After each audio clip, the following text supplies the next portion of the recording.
So noun is a name of anything. নয়নে যাহা দেখা যায় তাহাই noun. So today we will learn grammar. To be more specific, আমরা শিখব parts of speech. Parts মানে অংশসমূহ, speech মানে বাক্য। একটা বাক্যের যে অংশসমূহ আছে সেগুলোকেই বলে পার্টস অফ স্পিচ। এই অংশে আছে 8টা। যেমন এই 8 জনের ভিতরে আছে noun, pronoun, verb, adverb, adjective, preposition, conjunction, interjection. যে এই 8 জনকে সহজে মনে রাখার জন্য আমি একটা গল্প বলবো এখন। এই গল্পের ভিতরে এই 8টা যে পার্টস আছে একটা বাক্যের, সেগুলো তোমরা আশা করি বুঝতে পারবে। নাউন এবং তার 7টা ভাই মিলে একটা বাড়িতে থাকতো। তো মোট হচ্ছে 8 জন। এই যে 8 ভাই, নাউন আর 7 জন। এই 8 জনকে যে বাসায় থাকতো ওই বাসার নাম হচ্ছে সেন্টেন্স ভিলা।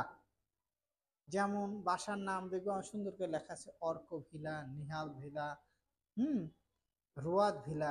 এইটার নাম হচ্ছে সেন্টেন্স ভিলা। কিন্তু ওই গ্রামের লোকজন এটা এই সবাইকে বলে পার্টস অফ স্পিচ। এই সেন্টেন্স ভিলায় যারা থাকে তাদের ডাকে পার্টস অফ স্পিচ বলে। ঠিক আছে?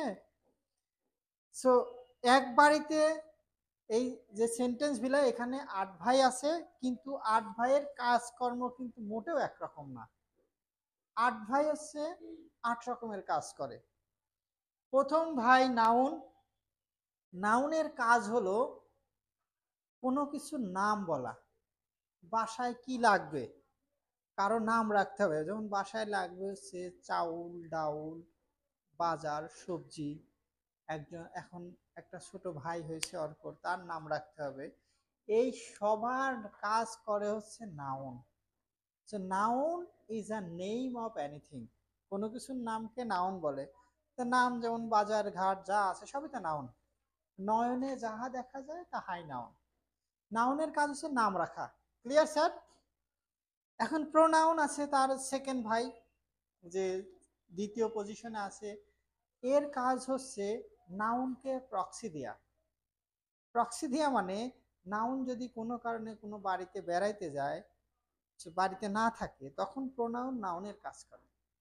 যেমন এখানে সাদ আছে, সাদ আব্দুল্লাহ।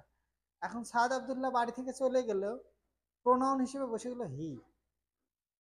যেমন Saad Abdullah is a boy, he reads in class dash. যে সাদ আব্দুল্লাহর পরিবর্তে যে বসে সেটা প্রোনাউন। ঠিক আছে? নাউন কোথাও গেলে নাউনের পরিবর্তে প্রক্সি যে দেয় সেগুলো প্রোনাউন। সো প্রো মানে পরিবর্তে, নাউন মানে নাম। কার পরিবর্তে বসে? নামের পরিবর্তে। এই জন্য নাম হচ্ছে প্রোনাউন। 3 নাম্বার ভাই, সে আবার বিশাল জ্ঞানী, খুবই মেধাবী। তার নাম হচ্ছে অ্যাডজেক্টিভ। অ্যাডজেক্টিভের কাজ হচ্ছে এই যে নাউন আর প্রোনাউন আছে, এই নাউন আর প্রোনাউনের গোয়েন্দাগিরি করে। যেহেতু খুব ইন্টেলিজেন্ট, গোয়েন্দাগিরি মানে নাউন আর প্রোনাউনের দোষ, গুণ ইত্যাদি প্রকাশ করে। যেমন উদাহরণ দিচ্ছি, অর্ক কেমন? Arko is a brilliant student. তো এই যে অর্কর একটা গুণ বললো, কে বলে? এই ব্রিলিয়ান্ট হচ্ছে অ্যাডজেক্টিভ। নাউন প্রোনাউনের দোষ গুণ প্রকাশ করে, সে হচ্ছে অ্যাডজেক্টিভ। চতুর্থ ভাই ভার্ব। এই ভাইটা হচ্ছে এই বাড়ির প্রাণ। একটা বাসায় যেমন কি বলে, মানে যদি ছোট বাচ্চারা থাকে ওই বাসাটা কি খুব প্রাণবন্ত হয়। তো এই নাউন হচ্ছে, সরি ভার্ব হচ্ছে এই বাসার প্রাণ ভোমরা। একে বলা হয় হার্ট। হার্ট মানে সব, কে কি কাজ করবে এ বলে দিচ্ছে। চাঁদ গোসল করতে যাও, এই যে গোসল করতে যাওয়া ভার্ব। অর্ক পড়তে বসো, পড়তে বসার কাজ। অন্যরয় ঘুমাতে যাও। এই যে কাজগুলো বলে দিচ্ছে সে হচ্ছে ভার্ব। তো একটা ভাষায় এই কাজগুলো যে বলবে সে ভার্ব।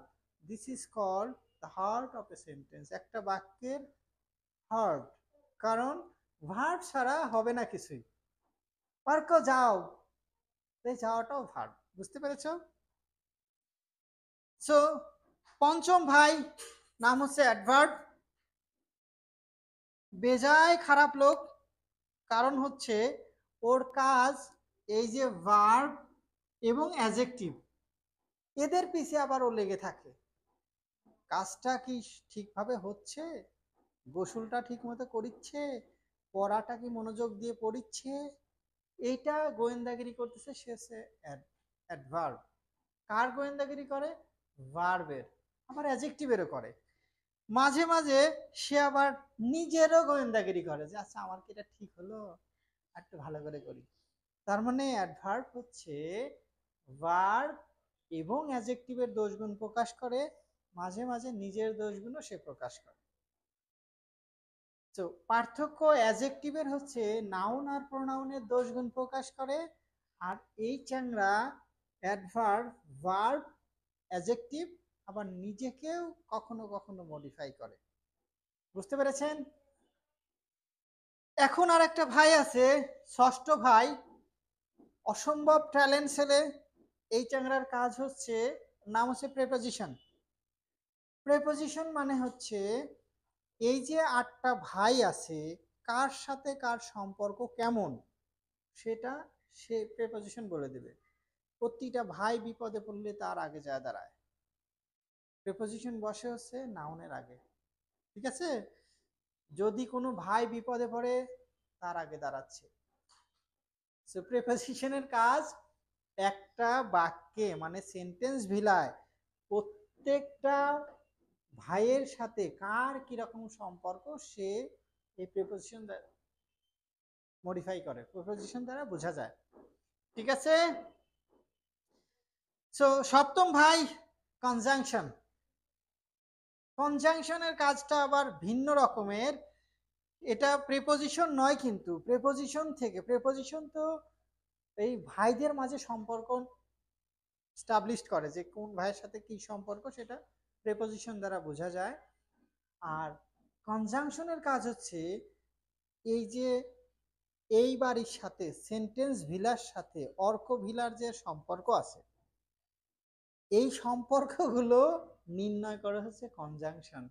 তার মানে দুইটা বাক্য, বাক্য মানে আমরা যেটা বললাম সেন্টেন্স ভিলা, একটা বাক্য, ওই বাক্যের সাথে আর একটা বাক্যের সম্পর্ক নির্ণয় করে, সে হচ্ছে কনজাংশন।